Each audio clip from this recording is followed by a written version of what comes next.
Hi everyone, this is Marnell Sample. I'm here bringing you another video with a special guest today, voice teacher Phil Moufarrege. Everyone, say hi to Hello, Phil. everybody. You might have seen Phil already. He has his own YouTube channel and he's also a friend of mine. If you've not checked out any of his videos yet, I'll be sure to leave a link. You should see something around in one of these corners in the video. You will Or see maybe it. down below in the description section. Yeah, also in the description. So today in this video, we are going to be talking about the topic of pulling chest voice versus belting versus mixing. Going now. So who exactly is this video intended for? This video is intended for you if you can already belt, but maybe you're feeling really tense and tight when you belt. It's for you if you are feeling like you're stuck in your chest voice all the time and like that's the only thing that you can sing in. Or if you're going down the route of learning how to mix to create the illusion of a belted sound. This was actually inspired by a question that I got on my video on how to take chest voice higher. And the poster, Dannarful, if I'm not mistaken, if I say his name correctly, had mentioned that he had tried the exercise in the video and that he was able to go higher than he normally could. Normally can only go up to an E above middle C, and now he's able to sing up to a G, and he said it feels just like his chest voice, but at the same time it doesn't feel strained, so it makes him think that it's his mix, and he was wondering, well, what exactly is the difference between the two? Okay, and this is something I can relate with a lot because when I was learning to sing, and I'm sure as you are, the person watching this, um, about struggling and getting your chest higher and then not knowing if, you know, what you're supposed to do with it. Am I supposed to leave chest and mix it? Am I supposed to bridge to head voice? And what is head voice? And, you know, what am I exactly supposed to do and how should it feel? And that's kind of what we're going to go into today. What exactly belting, mixing, and pulling chest is all about, and how that relates to these sensations that this individual and probably what you're feeling. You know, what sensations you're going through and how to get through those. Okay, so Marnell, how would you firstly define the difference between chest pulling, belting, and mixing? Okay, let's see. Each of those is actually very similar to each other if done correctly. We can define it in this manner. We can say that they are ways of using your voice that are high intensity, that are, relatively loud and rather high intensity. The difference between pulling chest, belting, and mixing in that case would be some of you are defining pulling chest and belting as being this strained high intensity thing, and mixing as being something that can still be high intensity but without the strain. As far as I'm concerned, there really should be no difference, that no matter what you're doing with your voice, you should be approaching it without strain. And to add to that a little bit more, there should also be some flexibility within the voice. So if you are trying to belt, but you can only stay at one volume and you can't vary the volume a little bit more, then more than likely you're doing it incorrectly. But that's basically what it boils down to, is a high intensity sound that is made without strain. Okay, sounds good to me. That's I'm on the same page with that too. Now I think would be a good time to just discuss the kind of things that Marnell and I just see, like what we see around the internet, how the people that come to us for lessons, what we're seeing, the confusions we're seeing.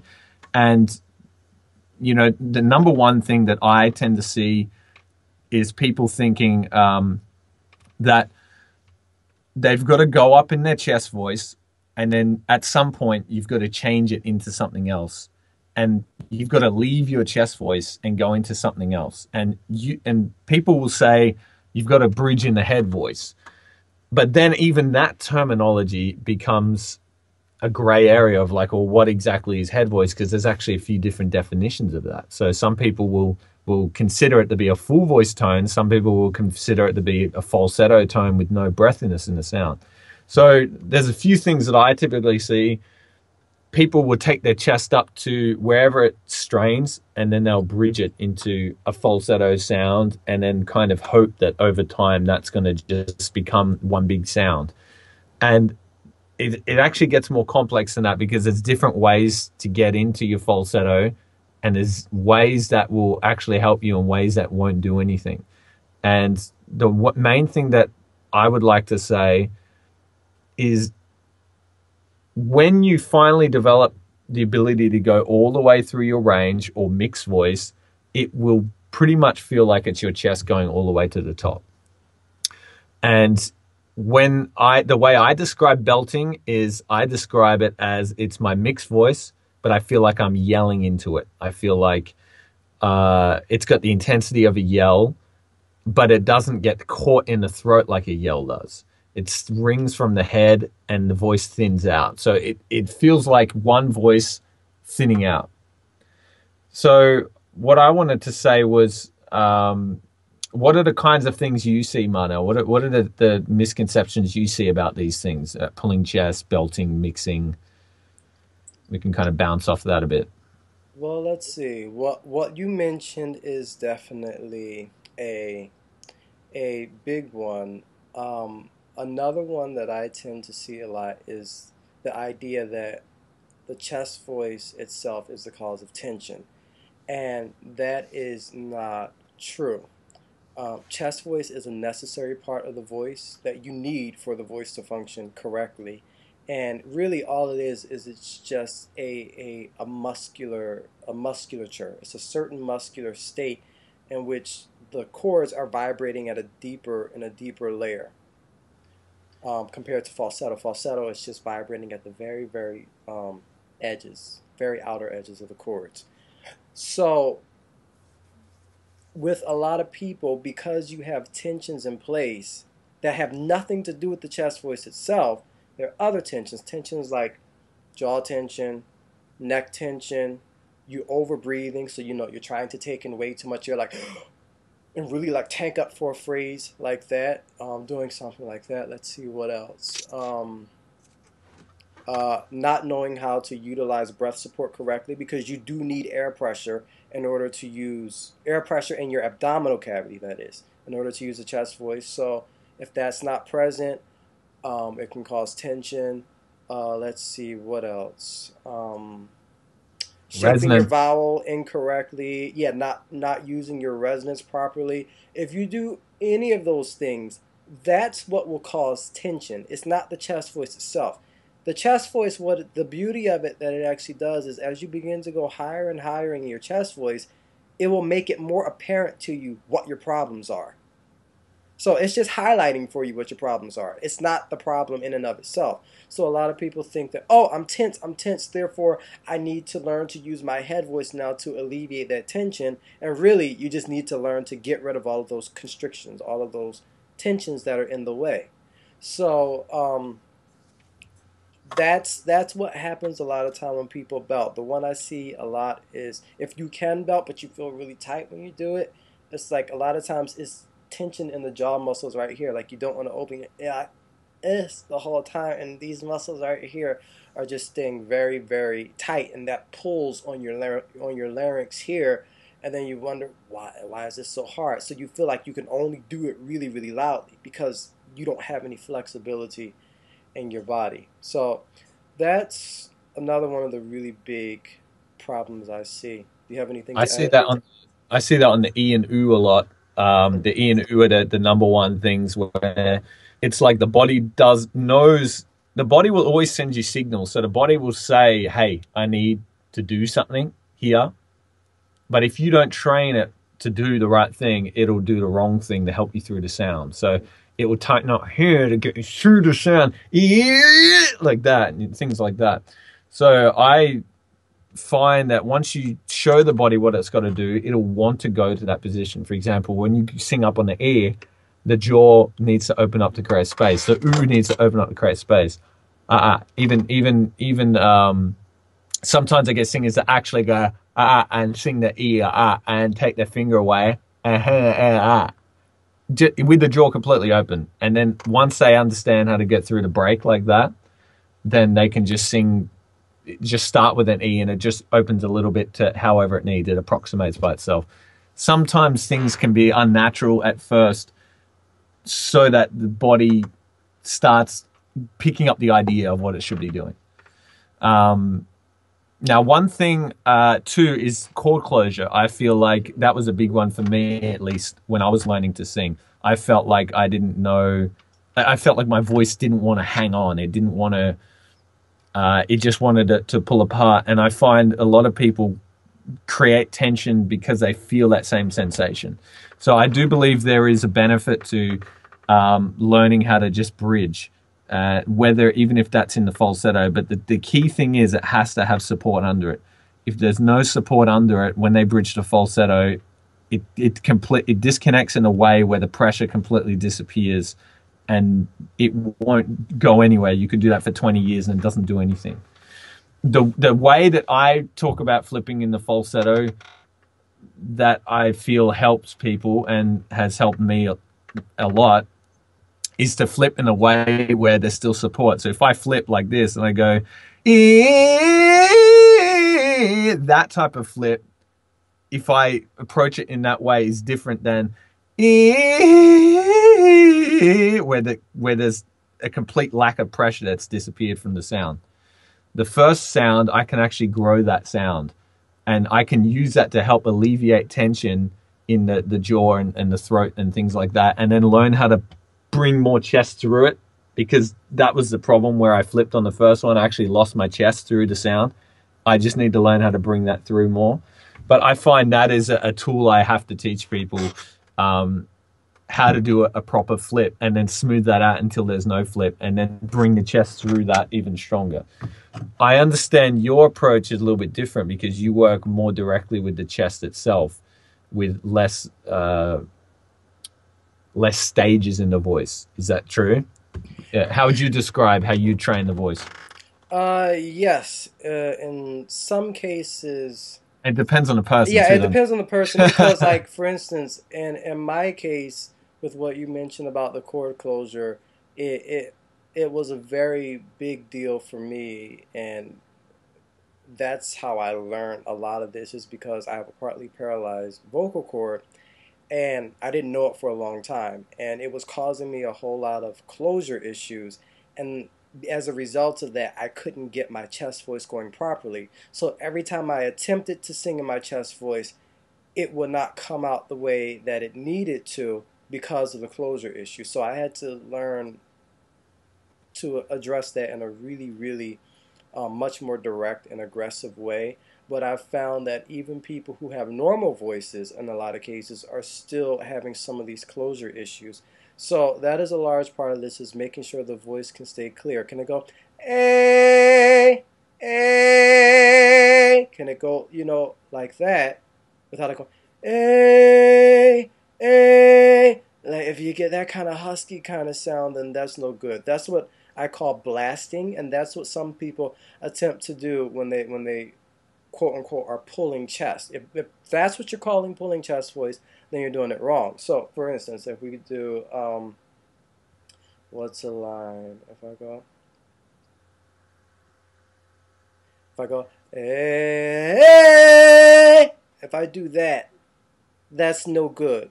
Yes, I'm trying to go for a high intensity sound, but that's no good because it's just like that, and that's going to wear out the voice very quickly, versus where the sound stays clear. It has a clear tonal center to it. The difference I hear in those two tones is what I learned about the child's voice or the little boy's voice, and the second one you did, or you little girl's voice in some yeah, or the little girl's voice if you're a girl. Whereas, you know, when you train people to pull up, this is the thing, right? Me and you are really comfortable with the term pulling up chest.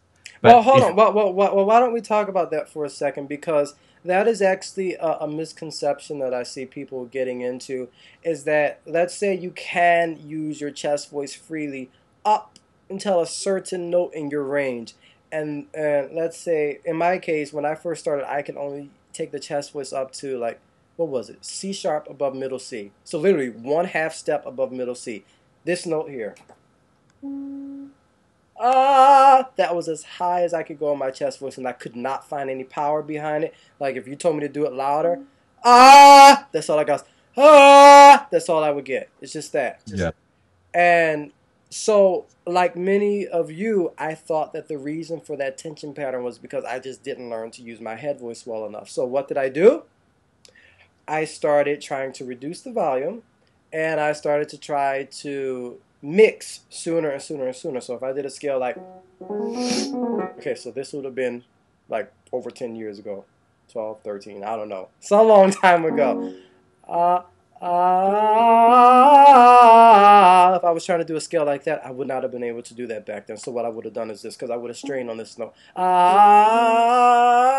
would have kind of got like that there, so I would have went this instead of trying to back off.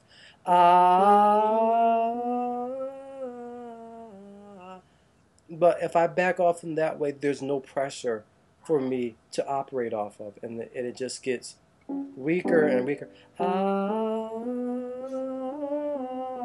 And I keep feeling like I really have to back off pressure a lot. I'm basically in my falsetto now. And if I try to add a little bit more volume or a little bit more pressure to that, I don't get anything. I just get like that. You I just just swell end the up pushing falsetto air. sound. Yes. Yeah. So what I had to find instead, like I went through that for many, many months, I think probably around a year before I realized, okay, this isn't going anywhere. So then that's when I had to learn to go, trying to commit to that pressure. My teacher used to always tell me, commit to the sound, commit to the chest voice as you go up. Don't back off of it. Don't shy away from it. Okay.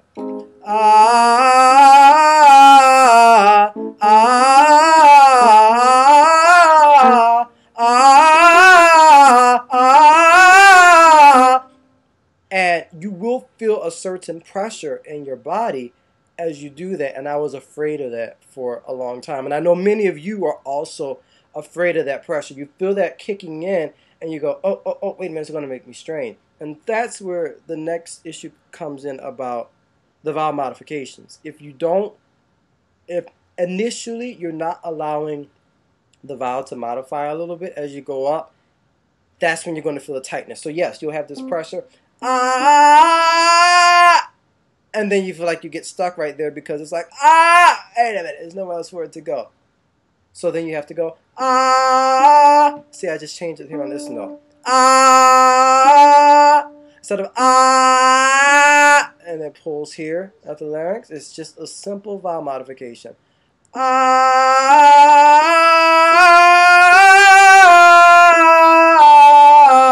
then I just follow that all the way up, and then it lets you keep it instead of going and it's so strained here that it has no flexibility. Absolutely.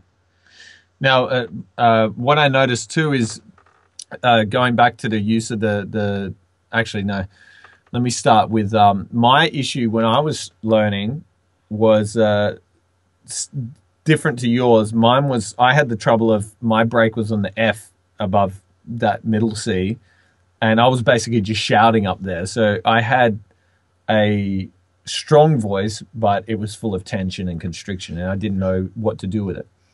And I had some level of instinctive support in my belly, but you know, and that was it. And then, but I sequentially unlearned that and started to approach singing the way you talked, that where you start to go basically whisper, as we call whispering through the scales, and there's like nothing coming out, right? And I did that for about 2 years, and basically unlearned my natural instincts for the voice, and that got me absolutely nowhere. Everyone told me that would grow into a powerful voice over time. It never did. It just made me weaker and disconnected me from the sensation of support, which is a dangerous thing. If you sing too lightly, your voice switches off. It doesn't even turn on. So if I go, I can't turn it on. I need, and I need at least that kind of volume, before I can feel some kind of thing happening there. And that's a light volume, but it's not too light. So there is a certain volume that the voice grows from, and it can't be too light. So if you're trying to head around, for example, when people talk about belting and getting a strong chesty sound up in the high notes, say let's say A4 for a guy, B4 for a guy, or let's say D5 for a female. By the way, E5. when he says A4, B4, that's high A, the A above middle C, the B above middle C, for people who don't know the naming system. Cool.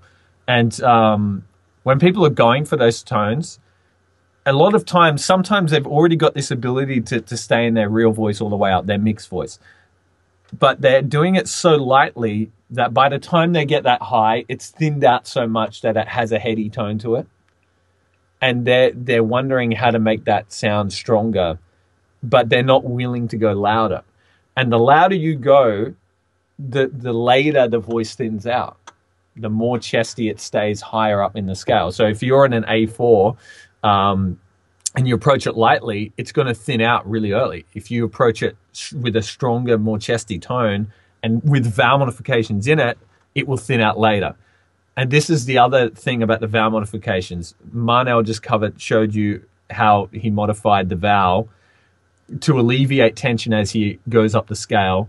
There's another use for vowel modifications to not only alleviate tension, but to actually keep the chesty quality in the sound, because you can prevent the voice from thinning out too early. So if I go,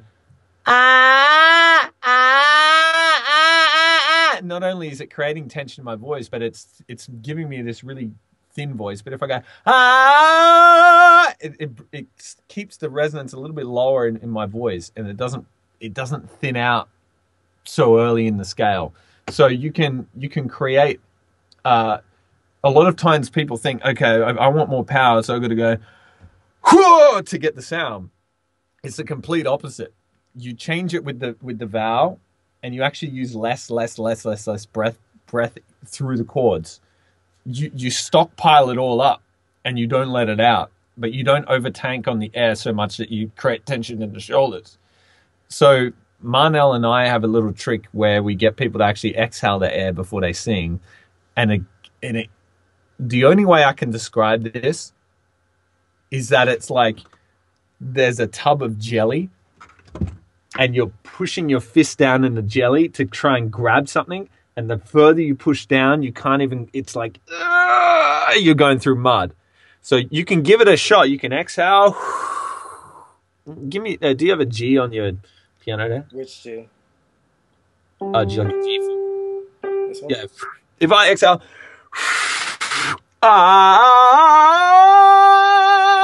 and I exhale all my air as I go through that, it gives you this really nice tight feeling down the belly, and it can help you learn. And what I was doing there, I was really bending down to kind of flatten out my back and push down on my knees. And if I do something like that, it gives me this nice feeling of, if you're not sure how to get this connection with support, it can kind of help you with that, because it really, you get this shrink wrap feeling around your waist, where your waist is like, it's like up in here, like deep up in here, like it's really deep. I can't explain to people how deep this sensation is. It's not the superficial ab muscles. It's like deep up in your gut. I believe it's a transversus abdominis, like shrinking, And like the contract, obliques. and the obliques, because the transversus is what causes the waist to shrink in like that. So I think that's what it is. And the way I describe it is, it feels like my fist is like going into my guts and like going like that. It's a weird kind of feeling. And I know many people don't like this, but the only sensation it can really be compared to is vomiting. And that's actually how my teacher would describe it to me. She would say, pretend like you're going to vomit as you sing the phrase. So if I'm doing something like not in the throat, right? In the belly. Yeah. So if I'm doing something like this, like an octave jump and going, that's how I know a lot of you out there are attempting to belt exactly like that. You go,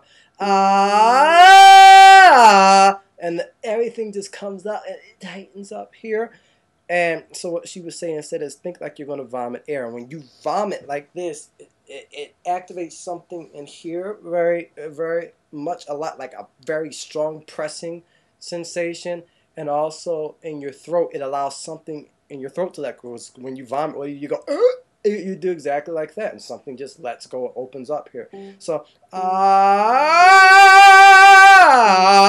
like that.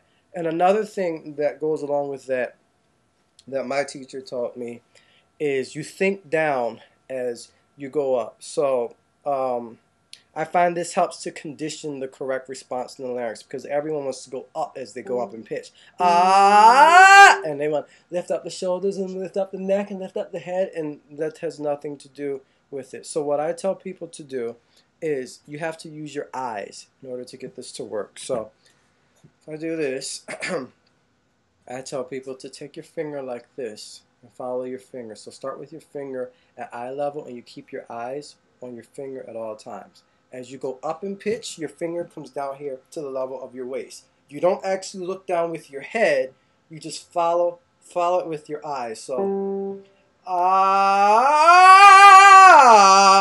and that helps to condition this response out of you that I need to pull up. No.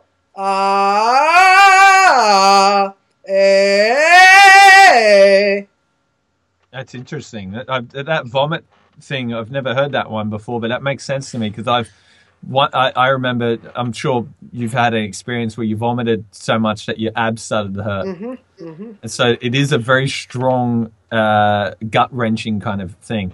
And let me just clear it up if people are scared of this. Initially, you'll feel support like that in this almost overly extreme way. But as you get better with it, you can kind of, it doesn't have to feel like you're killing yourself. It doesn't have to feel like you're like doing that. And it shouldn't really feel like you're doing that. It becomes efficient. The chords become efficient. The resonance becomes efficient. The larynx becomes efficient. As everything gets more efficient, the body can almost rely on itself. It starts trusting each element because they're strong enough to handle the sound. Well, just to go along with what you said there about efficiency, a big problem I see people doing all the time when they're trying to belt is take in too much air. I can't emphasize how detrimental that is to the voice. That is a misconception that if the louder I need to sing, the more air I need. No. The louder you sing, the more air pressure you need, and air pressure comes from here. You can create more air pressure by taking in a larger volume of air, but what that does is it makes more pressure up here and more pressure in the throat. So when it leaks out too. Yeah. It always leaks out. So when I go, you see, I don't take in any more air than what I just used for speaking. You don't see me breathing. Watch.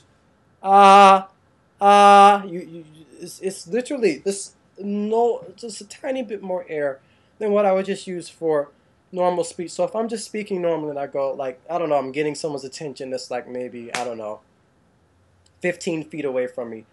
Oh, hey, I need some help. If the amount of air that you would use just to speak up like that for a little bit, that's as much air as you need for singing, no matter where you are in your range. So anytime you see a singer going,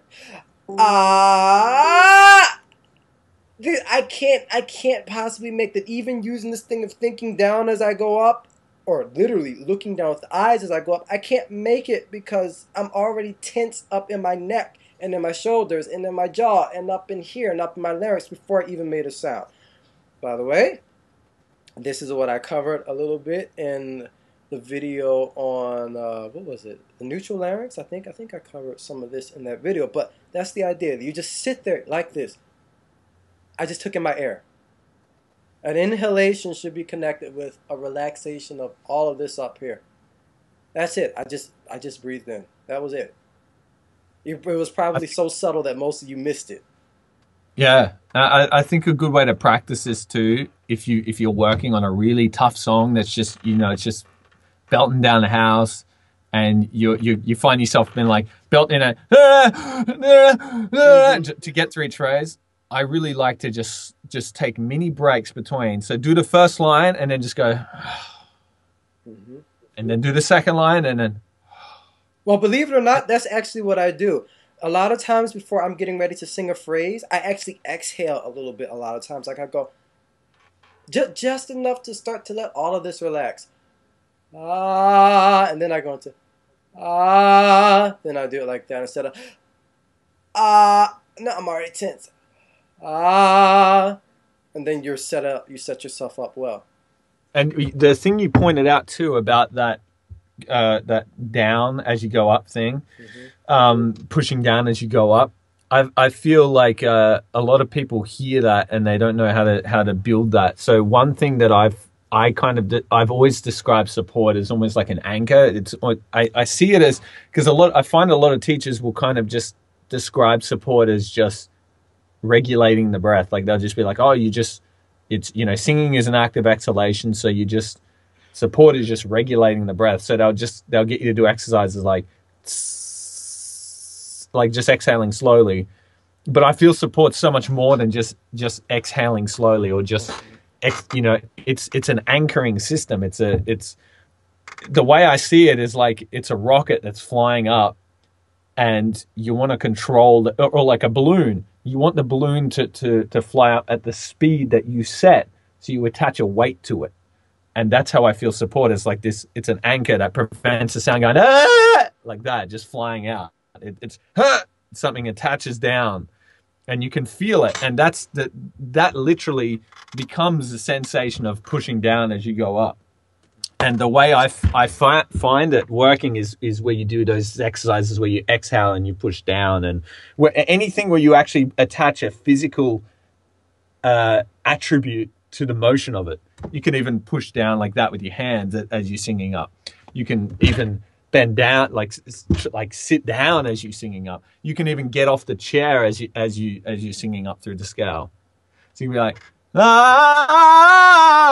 You can even get up off the chair. But you've got to be careful with some of these, because sometimes you watching this might attribute certain movements to and actually start blowing air out. So everything has a con to it. Everything has a contraindication that you've got to be careful of. And that's why all these exercises that you try, an R vowel or a mum, a nay, nay, nay, an E vowel, a minor, mine, from Gingerlette's course, Z-A-L-O-L-L-A, mine, all those kind of weird things. It's more about how the mechanics under it than the actual exercise itself. Because when I was struggling with my voice, I was using the same exercises as I do today, except now I actually get growth out of those exercises, not frustration. So that's that. So let's talk about the importance of Messa di voce, crescendos. Phrases. Yeah.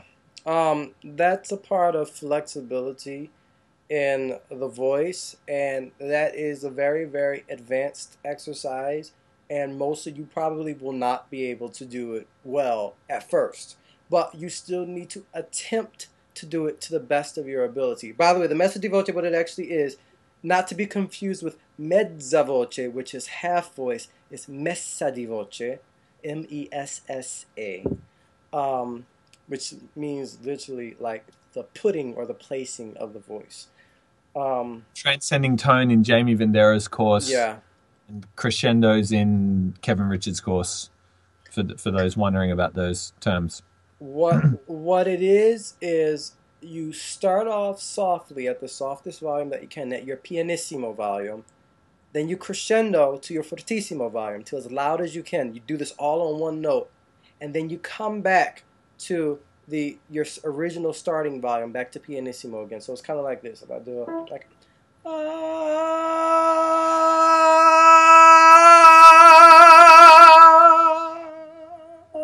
like that. Now, did you see how Marnell's mouth had to change to create the loud volume? Mm-hmm. He didn't go. That's the mistake a lot of people make.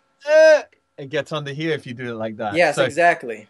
You've got to set up the end result at the start. You've got to set up the vowel shape at the start.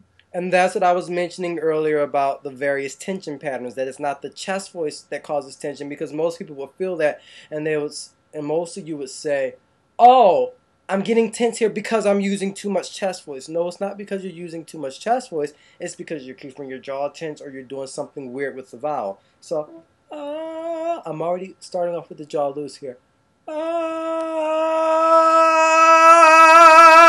And then it begins to open a little bit more. And that's how you keep the suppleness or flexibility or pliability in the voice, that no matter how much you're trying to belt, or no matter how loud you're trying to be, you should always feel like you have some of that give in the voice. That, like even, let me see. I'll do a little bit of this.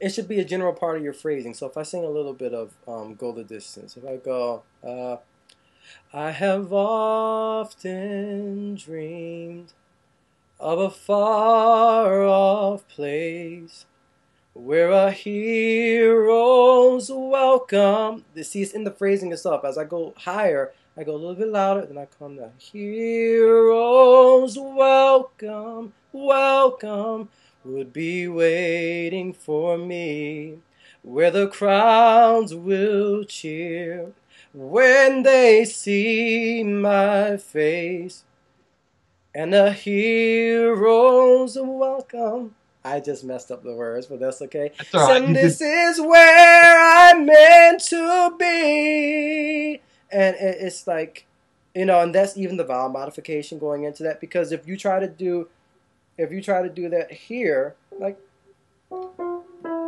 yeah,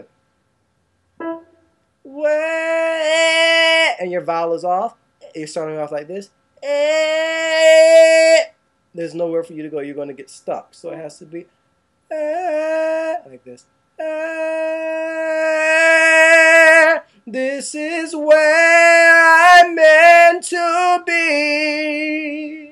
And then I still have that give in the voice. I never got rigid. Where I'm meant to be. That's E, and it's rigid here. B. That's loose and that's free here. And that goes into exercises that we hear, like pharyngeal voice and twang, and like things that we see like nay, nay, nay, or twanging head voice and stuff, where people confuse. This is what I was trying to say about the child's voice back before. People think, okay, pharyngeal resonance, it's that clearness. This is how I like to think of it. You're looking for clearness in the sound. Yes. Not a voice like you're not looking for that. You can feel the larynx like so people always like, raise larynx, create the sound in the larynx, some people say. And I feel like that's going in the wrong direction. That's why I'm very hesitant of words like twang, because people start going like that kind of thing. Whereas what you demonstrated a while back, when I brought up the child's voice, it's more of, you think of more of your, when you're thinking about pharyngeal voice or twang, think about chest, but with a child's like voice to it. So you don't want to be like, it's got this to it. Right, and it's and it's rigid here, and it's not really a vowel. You're not really enunciating any vowel sound clearly. And you got to be careful too, because not only does it sound terrible if you sing like that, but it's not healthy for the voice. And this is something that I kind of talk about, where I call it I like to call the chest more of like a call, like a calling register. Like you, when you start in your low range, you're like, and you're pretty low. And you've talked about this before, where if you try and put too much power in the low range, you can get rigid, like, like I can go really low, but I can't power into that. I can't go, like I can't, like the loudest I can go down there is, if I go louder, it chokes. It's going to choke. But then the voice takes off as I go higher. So if I'm talking, if I'm calling out to someone, they go, "Hey, what are you doing over there?" If I'm thinking that someone's stealing my car and I'm angry, it's a different response. It's that. And so people kind of teach